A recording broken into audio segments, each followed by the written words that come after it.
Alright all, welcome back to the Game Boy Grand Prix series, where this is episode 7 and we'll be looking at Game Boy number 6. So if you don't know, go back to my first episode of the series where I basically say that I've bought 20 Game Boys and I've all diagnosed them all in that video. So this is number 6, so from what I can remember this one had no power, well obviously, so I couldn't really get much further with it. Now I'm hoping, looking at this, it doesn't look, I mean, it is obviously scratched. You can see scratches on there as best you can on the camera. It doesn't look to be many, if any, corrosion. The shell's got a few scrapes, got a few scratches, a few bumps and knocks in its old age, which, like I say, considering how old this Game Boy is, maybe that's fair. So what we're going to do is we're going to see if we can actually get it to power on first before I start looking at giving it a new shell, because I have got a lovely new shell all the way over here ready for it to go. So let's stick some lovely cheap batteries in and see if we get any kind of power. I'm hoping, touch wood, that the reason, whoops, that hasn't gone in properly. I'm hoping, touch wood, when I get round to powering this on in a sec, that I was just running through it too fast in my initial video, and what actually has happened is, because this doesn't have a battery cover, you find that the batteries don't sit too well sometimes in the older Game Boys. But let's see, moment of truth. Right, that's power, and wow, that is the most amount of vertical lines I have ever seen on a Game Boy DMG. That's incredible. That's actually impressive. So I heard sound there as well, so that's also a good sign. I can't really test all the buttons or inputs yet, so there's no point sticking a game in. So what I'm going to do now is I'm going to take the batteries out and I'm going to get her opened up, give her a good clean, and hopefully nothing bad comes of it while I do it and I don't find anything I don't expect to see. I'm hoping, if you've watched a lot of the previous videos, a lot of these older Game Boys have the vertical lines. The problem is they need a bit of soldering, and it's not even the soldering itself, it's a bit of heat. They need a bit of heat on the inner ribbon cable just to make sure the connections are all nice and fresh like what they used to be back all them years ago. But yeah, I'm going to open this up, give it a clean, fix them vertical lines, and hopefully we've got an easy Game Boy for once. Let's go.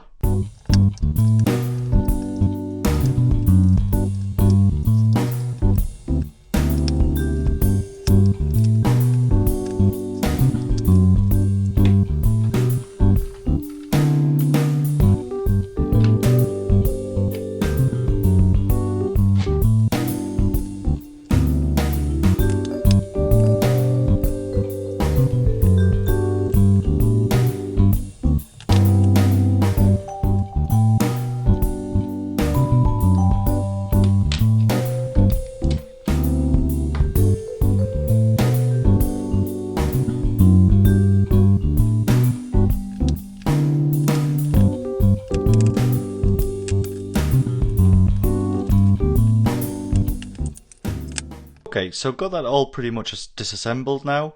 As you can see, like I said originally, the case is a big word for wear. There is some very dirty, well, dirt in that Game Boy, which is what you expect for a Game Boy this old. There's some dust and debris and, I don't know, Cheetos or what snacks were around in the 90s in the UK that aren't around anymore. Who knows, but there's some of them in this. So we're not going to use any of these. I'll probably use them for a later project if I need one just to scrub up, because I mean they should be fine if I'm desperate and need a shell and don't have a new one around. The buttons that came with it, luckily for once, although they are disgusting, the buttons themselves, so the A, the B, come here, the D-pad and the actual on switch itself, they'll go with the Game Boy shell.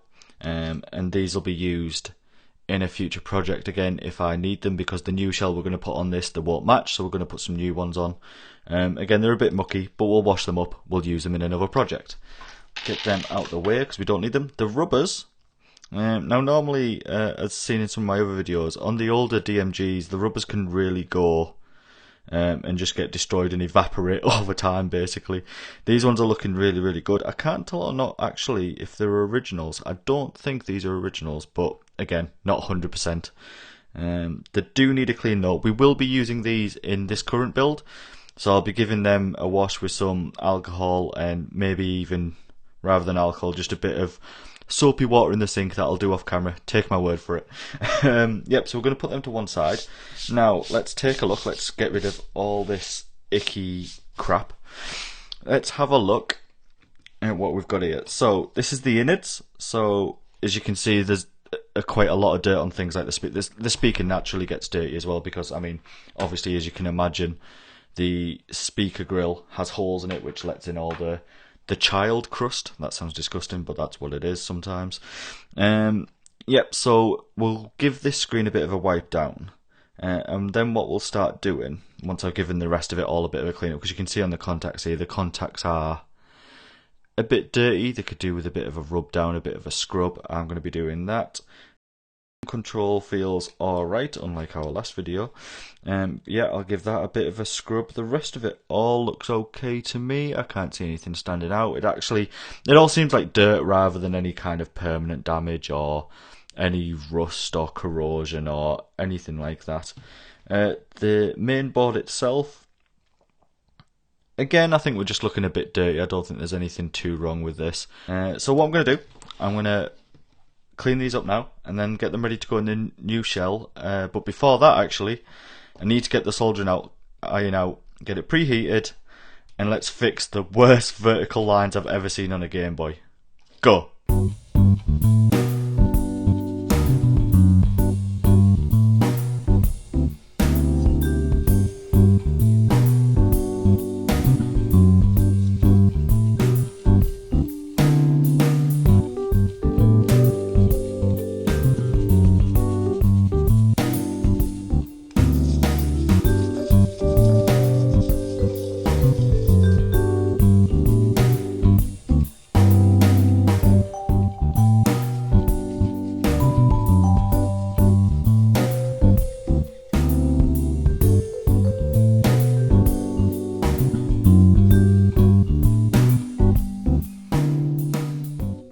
Okay, so now that we've got everything all kind of a lot cleaner, and I'll probably give some bits another wipe down later, but first, let's get the screen sorted. So like I said, this is the worst case of vertical lines I've ever seen, and I've tackled it a few times in my previous videos, but just in case people want to know, the easiest way I found to do it is stick it back in a shell. I'm just using the old one so I don't give away what the new shell looks like, and so if I damage it, then it's only this shell. Stick some batteries in it, so you can turn it on. You don't need to screw anything back in, but just place the main board in and then the screen board. Again, you don't need the screen lens or anything. Then all we're going to do is turn it on just by flicking the switch like that. And then the best way I found to do it is, you might see a screen that looks anything like this. Turn the contrast all the way so your screen is basically, or supposed to be, fully black, as if you don't see a thing. Now, a lot of people recommend that one of the best ways to do this is to remove this little black rubber strip that's got adhesive on the bottom. You can do that if you feel that works for you. In all honesty, the best way I found to do it is basically just do it underneath that. So anywhere between like the bottom of the rubber to about the top of here. Now, the way to do this is you need a soldering iron. You don't particularly need any soldering iron skills. For example, I have none. So I've got a cheapish soldering iron here set to 250, which is kind of the magic number I use to get it to work quite well. And then all you want to do, and this is a rare occasion, I never normally live commentate while I'm soldering, just so I like to do it properly. But anyway, so what you want to do is you want to basically rub the soldering iron just below kind of that rubber adhesive to see if you can get the screen to come and jump back alive a bit. Now, sometimes this can take minutes depending on how bad the screen is. Sometimes it can take an hour or more depending on how bad the screen is, where the lines are placed, that kind of thing. So basically what you're doing, I don't fully pretend to understand the situation, but what you're doing is you're kind of just revitalizing them contacts. Now, don't worry if, for example, see if I can get it to work here. So, for example, you see these two lines here. Now, you might notice that they disappear and reappear sometimes, like that for example. Don't worry if that happens, you'll be able to get them back. So I'm going to spend some time here just concentrating to try and warm them up. Like I say, there's no problem if they disappear. Even if I hold it still, sometimes you might get lines that just spring back to life, and that's what you're after here. Like I say, I've never seen a screen be this bad. And a little pro tip, or at least something I've learnt while doing more than enough of these vertical line Game Boys, is watch for these little pieces of plastic here. It won't damage the Game Boy too much if you do melt them, but basically it's best not to. You know, don't melt parts of the Game Boy you don't have to.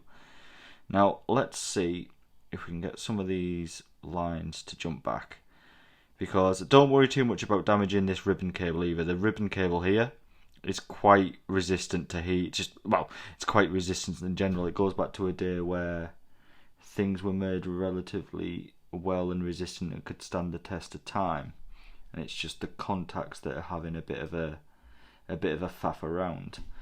Now I'm hoping, and this may involve some time lapsing, that I can get these to come back. We are getting there. We are most certainly getting there.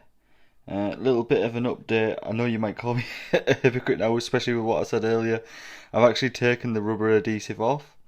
Again, like I said, I normally don't do that. I normally just do it from below, but the screen is actually that bad, and this portion of the screen here, I actually could hardly get to work at all. So I'm hoping that taking that off and maybe being a bit more direct should hopefully unstick them, because you can see what you can normally see here is if I move along here, that side's starting to work because I'm putting the pressure on it, whereas here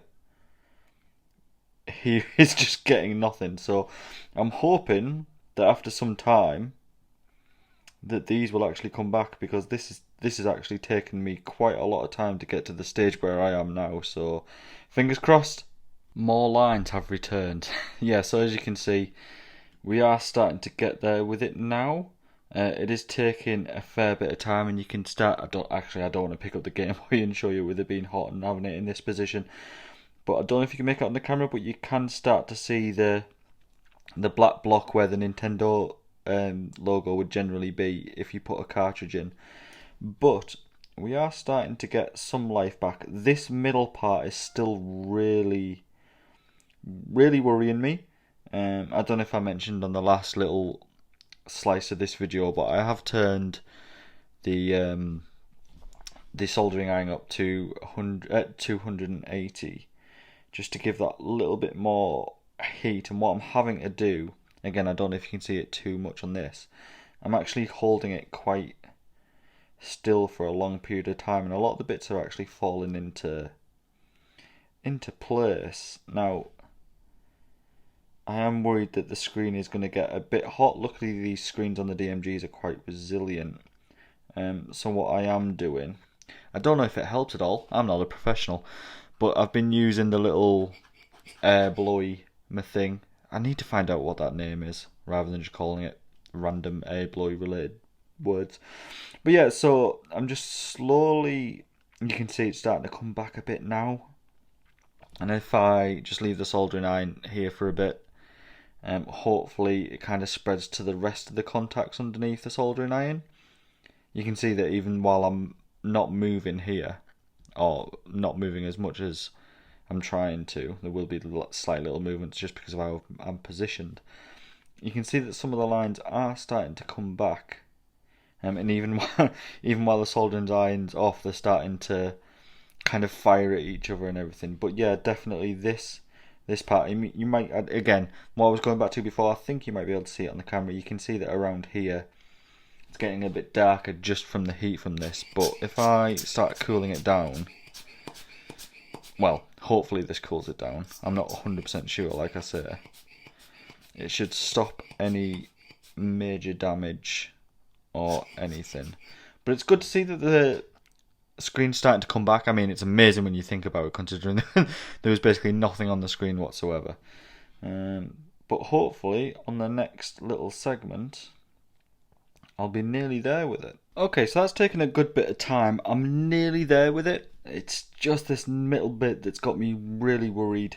It's maybe taken me about an hour so far in total, but I'm really persistently wanting to stick through it to make sure that I can fix it, because if I could get it looking like how it should do based on how bad it was, that'd be amazing. Live! Live! Now isn't that sight a lovely black screen? So maybe after about an hour and a half, managed to get this, what was once awfully just plagued with vertical lines. I mean, I think there was only 3 lines that were showed originally. That's now completely fixed. So yeah, just kind of went around with the soldering iron, laid it flat a few bits to try and get multiple kind of contacts in one go, a bit of pressing. I also found that a bit of using the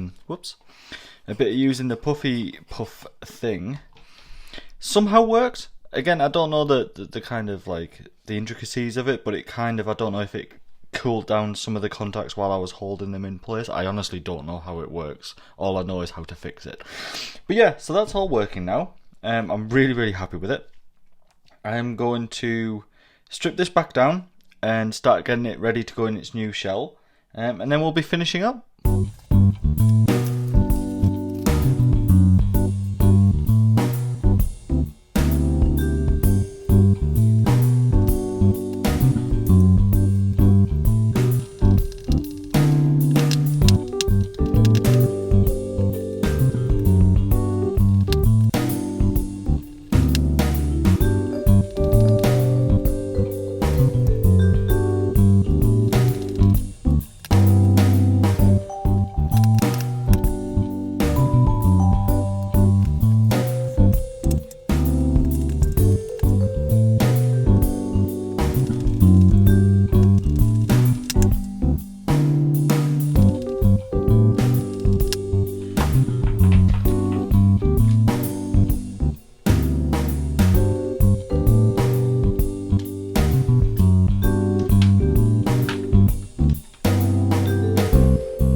There we go, got a brand new shell on it all, as you can already see. I've gone for an orange shell, kind of like the amber one that I did in a previous video, but this time it's just like a solid, really fiery orange. So I've put some batteries in, I've put a game in, and we're going to turn her on and see if she works.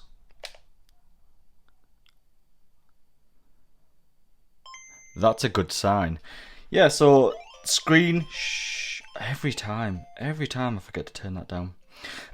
Yeah, so as you can see, it is working pretty damn well considering that screen wasn't working at all before.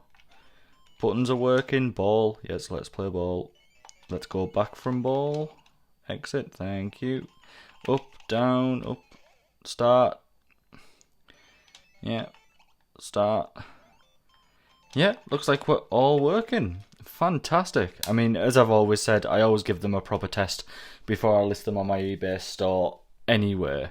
So let's, as always, talk about money. Now, again, as I always say, bought the 25 Game Boys, the lot for 500 quid, spares and repairs, so I didn't know what needed doing to them until testing them.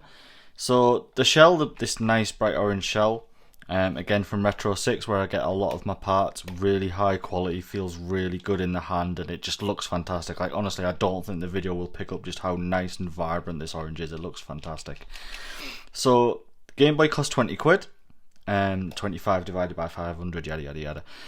The shell itself, this nice orange shell, £5.99. The buttons, so your D-pad, your A, your B, and your nice little power button, £2.20 for the lot. And then a nice brand new glass screen lens, which, oh, there we go, a nice glass screen lens that cost £4.06. So in total that about comes to £32.25. Now I'm actually quite impressed with this build. I mean, I honestly had a lot of fun, to be honest with you, without trying to hide it too much of how excited I am. But to be able to fix that screen from when it was nothing, like nothing was showing, maybe 3 lines. A lot of people consider that broken, which you can see why this ended up in a lot of spares and repairs. But it didn't actually technically cost me any more to fix it, because I already had the soldering iron, and I suppose you could count the electricity, but let's not get that granular with it. It's turned out really well. I'm quite happy with it. I'm glad as well. It's always so cool to bring something back from the depths of not working, but even cooler when you have something like this that is so on the outward side, that seems so damaged, but actually take about an hour and a half of my time to fix that screen, like alone, not counting all the screwing, unscrewing, all that kind of testing. That's nothing really to bring back a device that's this old, and it's only really the DMGs that this happens to. But yeah, I'm quite happy with the build. It feels really nice. It looks absolutely fantastic. I'm glad we got that screen working. I'm happy that it's all come together quite well. I was hoping for a simple one, and even though it wasn't difficult and it wasn't simple, it wasn't, you know, it was quite nicely done in the middle. I knew what needed to be done and we got it done. But yeah, thank you very much for watching, guys. I promise you the next one on the list, we've got past most of the DMGs now, so please stay in touch with like the series. Let me know if you want me to cover anything, or if you're happy or unhappy with the way I'm recording, or just leave a comment just to let me know what kind of Game Boy mods you've done in the past, if you like this, if you don't like this. I like this, but it might not mean you don't. But yeah, thank you very much for your time, guys. Enjoy your day.